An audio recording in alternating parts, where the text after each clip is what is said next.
Dear friends, तो आज हम देखेंगे 11th स्टैंडर्ड कॉमर्स इस स्ट्रीम का एक सब्जेक्ट जिसे हम कहते हैं ओसीएम, यानी कि organisation and management of commerce. ये ओसीएम जो सब्जेक्ट है वो बहुत आसान सब्जेक्ट है, आप इसमें आउट ऑफ मार्क्स स्कोर कर सकते हैं। तो इस सब्जेक्ट का आज हम अपने चैनल पे पहली वीडियो, पहला लेसन और पहला लेक्चर ला रहे हैं। तो इसका पहला जो लेसन है उसका नाम है introduction to commerce and business, यानी कि इस लेसन में हमें देखना है कॉमर्स और बिजनेस क्या होता है, यानी कि उन दोनों का इंट्रोडक्शन इस लेसन में दिया गया है। तो इसमें कौन से पॉइंट्स पढ़ने हैं वो देख लेते हैं। इंट्रोडक्शन पढ़ना है कॉमर्स एंड बिजनेस का। नॉन इकोनॉमिक एक्टिविटीज़, मतलब जो ऐसी एक्टिविटीज़ कौन सी है जिससे हमें इकोनॉमिक फ़ायदा या फिर नुकसान नहीं होता। फिर इकोनॉमिक एक्टिविटीज़, यानी कि जिससे हमें मनी मतलब पैसा आता है या जाता है। बिज़नेस ऑब्जेक्टिव, यानी कि हम बिज़नेस जो करते हैं वो किसके लिए करते हैं, उसके ऑब्जेक्टिव्स क्या होते हैं। Role of profit in business, यानी कि हमारा जो मुनाफा होता है बिज़नेस में उसका हमारे बिज़नेस में रोल क्या है, यानी कि उससे हम क्या क्या कर सकते हैं। क्लासिफिकेशन ऑफ बिज़नेस एक्टिविटीज़, यानी कि बिज़नेस जो एक्टिविटीज़ है वो कैसे क्लासीफाइड हुई है। उसके बाद डिस्टिंग्विश बिटवीन दिया है, समरी है पूरे लेसन की और एक्सरसाइज। यहाँ पे पहले पेज नंबर 1 पे कुछ कन्वर्सेशन दिया है आपको, वो आप पढ़ लेना क्योंकि वो इतना इम्पोर्टेंट है नहीं। आप पढ़ेंगे ना तो भी आपको वो आसानी से अंडरस्टैंड हो जाएगा। अब आगे देखते हैं। Introduction. All human beings require different types of goods and services to satisfy their needs. यहाँ पे बोला गया है हम ह्यूमंस को डिफरेंट टाइप्स की सर्विसेज और गुड्स लगते हैं हमारी ज़रूरतों को पूरा करने के लिए। अगर हमें लिखना है तो हमें पेन की ज़रूरत है, अगर हमें कहीं जाना है तो हमें कार की ज़रूरत है। इसीलिए हर ह्यूमन बीइंग को अपनी ज़रूरत पूरी करने के लिए किसी न किसी सर्विस या किसी न किसी गुड की ज़रूरत पड़ती है। So they keep themselves busy and do some activity throughout their life. All activities can classified as economic and non economic activities. उनको ज़रूरत पड़ती रहती है, इसलिए वो क्या करते हैं, कुछ ना कुछ एक्टिविटी करते रहते हैं और उन सारी एक्टिविटीज़ को हम क्लासीफाई कर सकते हैं किसमें, 2 एक्टिविटीज़ में। और वो 2 एक्टिविटीज़ कौन सी है, तो पहली है इकोनॉमिक एक्टिविटीज़ मतलब नॉन इकोनॉमिक एक्टिविटीज़ और दूसरी है इकोनॉमिक एक्टिविटी। तो हम पहले देखेंगे नॉन इकोनॉमिक एक्टिविटी क्या होती है। Non economic activity are those human activities which are performed to satisfy personal, social, religious, cultural और sentimental requirements without monetary expenditures. For example, reading book, serving people, cooking by mother, etc. मतलब non economic activities होती क्या है, अब वो देखते हैं mainly. Non economic activities ऐसी एक्टिविटीज़ होती है जिनमें मनी इन्वॉल्व नहीं होती, यानी कि अगर हम कोई काम कर रहे हैं पर उसके बदले हमें कोई मनी नहीं मिलने वाली, मनी हमें नहीं मिलेगी, तो वो क्या होगा, एक नॉन इकोनॉमिक एक्टिविटी। जैसे कि यहाँ पे एग्जांपल दिया हुआ है कुकिंग ऑफ मदर, यानी कि अब जब हमारी माँ हमारे लिए खाना पकाती है तो क्या वो हमसे इस बात के पैसे लेती है, नहीं, तो वो क्या हो गई, एक नॉन इकोनॉमिक एक्टिविटी। हम बुक रीड करते हैं तो वो क्या है, एक नॉन इकोनॉमिक एक्टिविटी है, उससे हमें नॉलेज मिलता है, उससे हमें मनी मिलती है क्या, नहीं, इसीलिए वो एक नॉन इकोनॉमिक एक्टिविटी है। अब हम देखेंगे economic activity. Economic activity 3 types में क्लासीफाई हो चुकी है, यानी कि 3 टाइप्स में डिवाइडेड है। उसमें से पहला बिजनेस, दूसरा प्रोफेशन और तीसरा एम्प्लॉयमेंट है। ये तीनों ही बहुत इजी है, अगर आप एक भी अच्छे से समझ लेंगे ना तो आपको दूसरे बहुत अच्छे से समझ में आ जाएंगे। तो सबसे पहले देखते हैं इकोनॉमिक एक्टिविटी क्या होता है। Actions that involve production, distribution and consumption of goods and services at all level within a society is called as economic activity. For example, workers working in factory. Thus, economic activity facilitates earning livelihood. मतलब economic activity ऐसे activities होती है जिनसे हम earnings करते हैं, यानी कि ऐसे एक्टिविटीज़ जिससे हमें मुनाफा होता है या जिससे हमें पैसे मिलते हैं, वैसे एक्टिविटीज़ को हम इकोनॉमिक एक्टिविटीज़ कहेंगे। यानी कि जॉब करना या फिर कुछ सामान बेचना, ये सब क्या है, इकोनॉमिक एक्टिविटीज़ है। आगे अब इकोनॉमिक एक्टिविटीज़ का जो फर्स्ट टाइप है वो है बिजनेस। अब हम देखते हैं बिजनेस क्या है। Business represents organized efforts by an individual or group of individuals. Business जो है वो एक ग्रुप ऑफ इंडिविजुअल्स और एक इंडिविजुअल के द्वारा दिए हुए एफर्ट से प्रॉफिट के लिए. It is a systematic attempt by business person to produce goods and services and sell them in market to reap the reward by way of profit. Business क्या है? बिजनेस गुड्स को बेचना है और उससे प्रॉफिट कमाना है, और प्रॉफिट क्या होगा फिर? Reward of business. It satisfies multiple and complex needs of society. Business क्या करता है? हमारी सोसाइटी की कॉम्प्लेक्स नीड को सेटिस्फाई करता है. Production of goods actually means making of goods. It may be agricultural product or finished goods product. In factories, goods can be produced with the manpower or with the help of machines. Example, cultivating piece of land and growing food grains. An example of agricultural production, however, converting oil seeds into edible oil with the help of manpower as well as machine power is an example of manufacturing of goods. यहाँ पे क्या बोला गया है? यहाँ पे बोला गया है हम बिज़नेस में क्या करते हैं. बिज़नेस में हम एक एग्रीकल्चरल लैंड को भी फर्टाइल, मतलब वहाँ पे क्रॉप ग्रो कर सकते हैं या फिर प्रोडक्शन कर सकते हैं किसी चीज़ का. जैसे कि अगर हमें कोई ऑयल बनाना है, पीनट ऑयल, ऐसे ऑयल, तो उनका हम मैन्युफैक्चरिंग प्लांट सेटअप करेंगे और उनसे ऑयल निकाल के वो बेचेंगे सोसाइटी को. ये सब क्या होगा? बिजनेस होगा. Distribution includes marketing of goods and services. Distribution में क्या आता है? मार्केटिंग और डिस्ट्रीब्यूशन में मार्केटिंग आती है गुड्स की और सर्विसेज की. It involves transport, warehouses, advertising which facilitates transfer of goods from producer to the consumer. अब इसमें क्या होता है? ऑक्सिलरीज है ये सारी. क्या? ट्रांसपोर्ट, वेयर हाउसेज, ये आपको आगे पढ़ना है. ये सब क्या है? ऑक्सिलरीज. ये आप अभी से याद कर लेना क्योंकि आगे आपको इसमें मदद होगी. फिर ऑक्सिलरीज क्या है? ट्रांसपोर्ट, वेयर हाउसेज, और भी है 8 ऑक्सिलरीज है टोटल. ये 2 है उनमें से.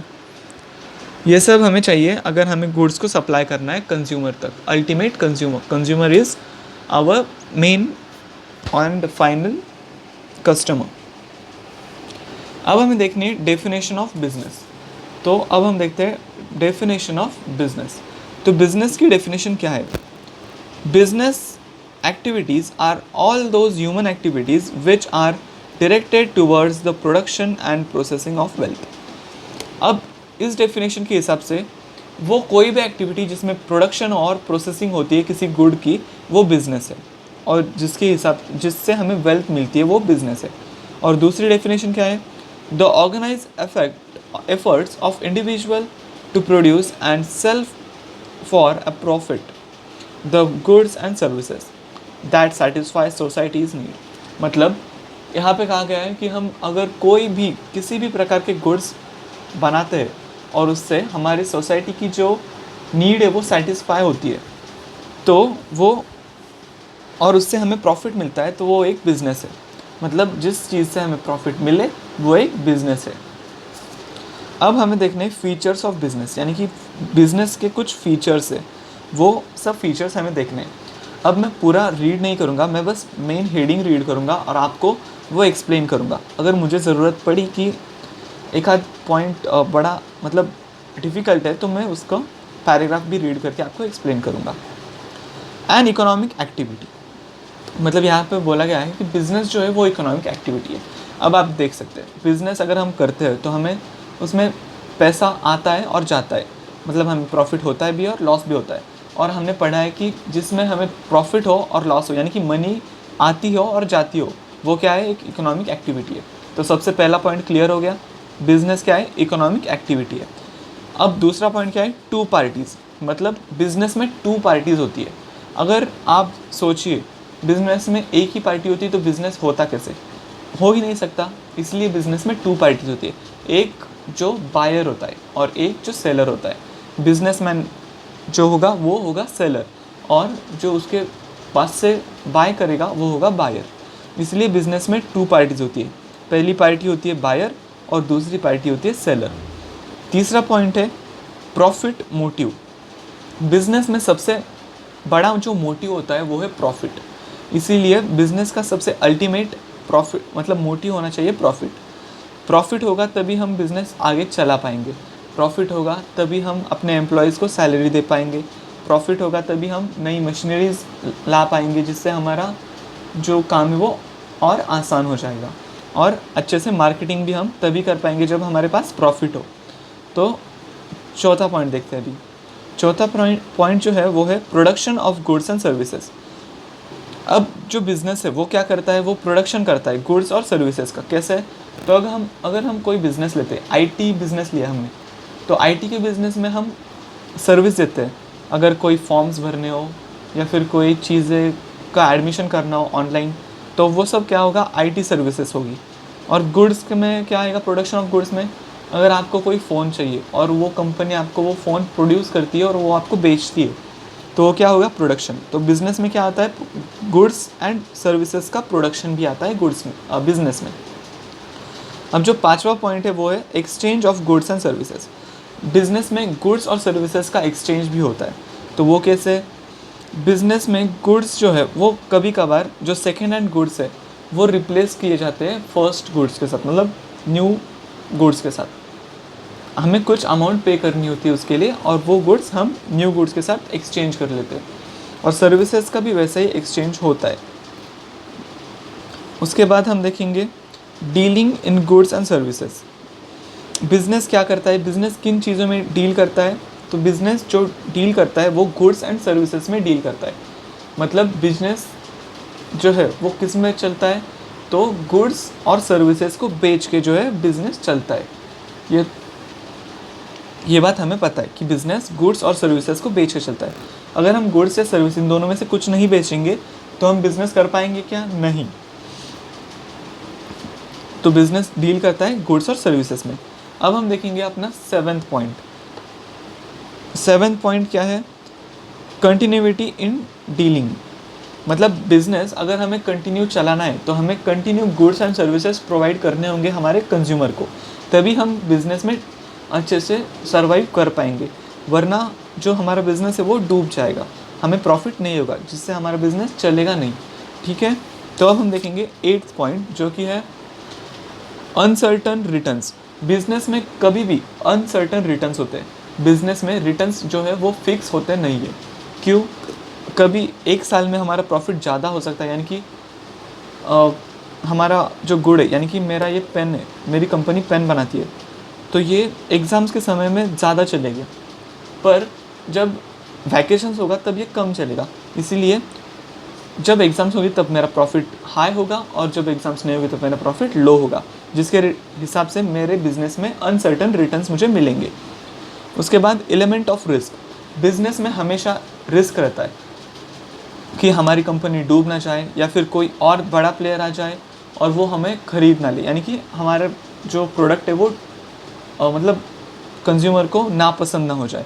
ये रिस्क होते हैं बिज़नेस में, और बहुत सारे रिस्क होते हैं जो आपको आगे पढ़ने हैं। तो कस्टमर सेटिस्फैक्शन ये लास्ट पॉइंट है। कस्टमर सेटिस्फैक्शन, बिज़नेस में कस्टमर सेटिस्फैक्शन सबसे ज़्यादा ज़रूरी होते हैं। अगर कस्टमर्स हमसे सेटिस्फाई हो रहा है तो हमारा बिज़नेस अच्छे से चल सकता है और हम फ्यूचर में भी बहुत अच्छा परफॉर्म कर सकते हैं, और उसके हिसाब से हमारा बिज़नेस बहुत अच्छे से ग्रो भी होगा। और इसी के हिसाब से हमने बिज़नेस जो है वो पॉइंट ख़त्म कर दिया है। अब हम जो नेक्स्ट पॉइंट है वो पढ़ेंगे प्रोफेशन। तो प्रोफेशन क्या होता है?